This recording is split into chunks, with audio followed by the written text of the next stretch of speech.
Hello, welcome to another segment of Western Wisconsin Journal. We're on remote location today with a very special guest, U.S. Senator Ron Johnson. Senator Johnson, thanks for joining us. Well, thanks for having me on.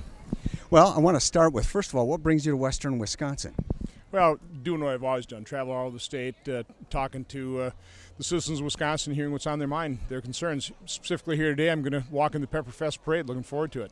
And welcome to North Hudson, and it's a nice hot day. Maybe you can have some hot peppers after you're done with the parade walking. We really appreciate you setting this up. We did it about a 90-minute notice, but welcome to town, and thank you for coming. I want to start with reminding the voters, what committees do you serve on?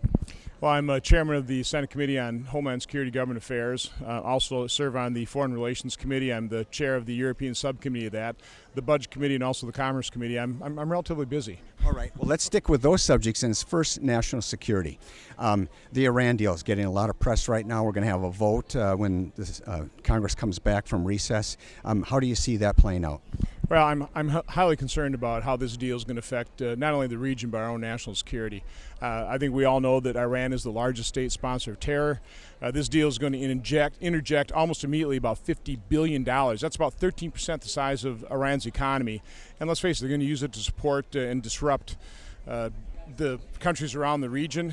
It's Iran that supplied the IEDs that killed hundreds of American soldiers, and it's going to put them on a path to get a nuclear weapon, and I think it's a really bad deal.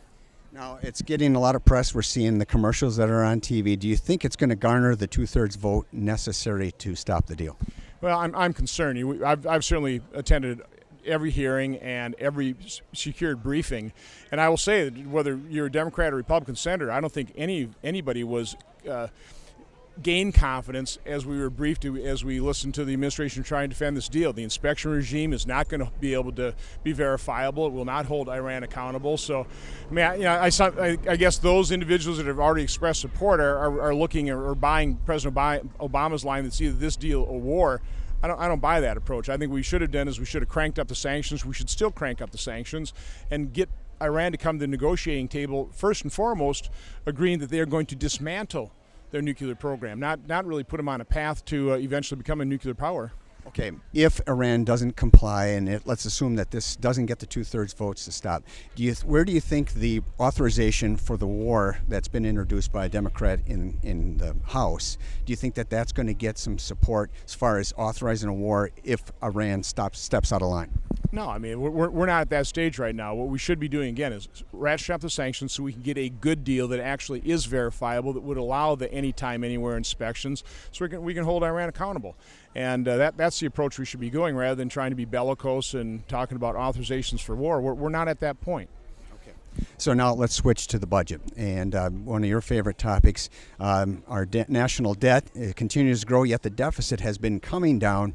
In hindsight, does the sequester seem to be something that at least helped? Well, certainly the Budget Control Act that established in law real caps on spending, but I vote against that because of the sequester. It's a really dumb way to prioritize spending, and it's really hollowing out our military. That's the effect it's having. So, from my standpoint, you need to prioritize spending. What could be a higher priority in the federal government than military spending? And that's the real danger of the sequester in such perilous times. I mean, these threats are real, and we're actually taking away capabilities of our military. We have only a few minutes left because the parade's about to start. But, with the growth of the budget and government spending, transfer payments and interest is going to be taking up well more than 50% of our budget.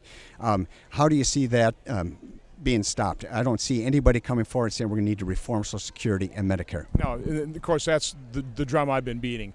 One of the things is I was trying to work with the White House, trying to find common ground on at least making a dent in our long-term debt and deficit, is I kind of developed the concept of the 30-year deficit projection, because we're always trapped in this 10-year budget window, which dramatically understates the problem. So have you ever heard what the projected deficit is over the next 30 years? Which, by the way, is not that long a time period. My little baby girl just turned 32, went by like that.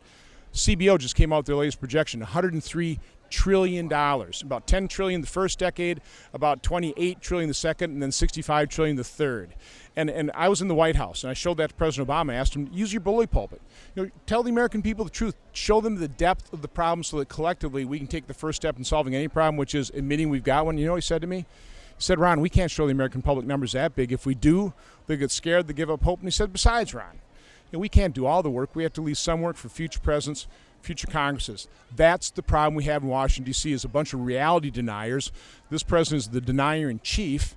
And it kind of explains an awful lot, too, why he would refer to ISIS as the JV team. You'll talk about Vladimir Putin looking for off-ramps when we know he's looking for on-ramps. And I think it explains really the nuclear deal with Iran. It's like, just don't do a nuke on my watch. I'll make the next president, whoever he or she may be, deal with that mess that I'm We can't afford any more kicking the can down the road.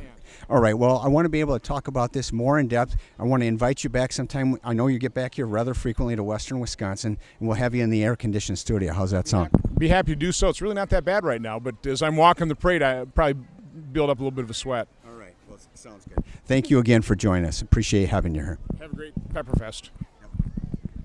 Thanks a lot.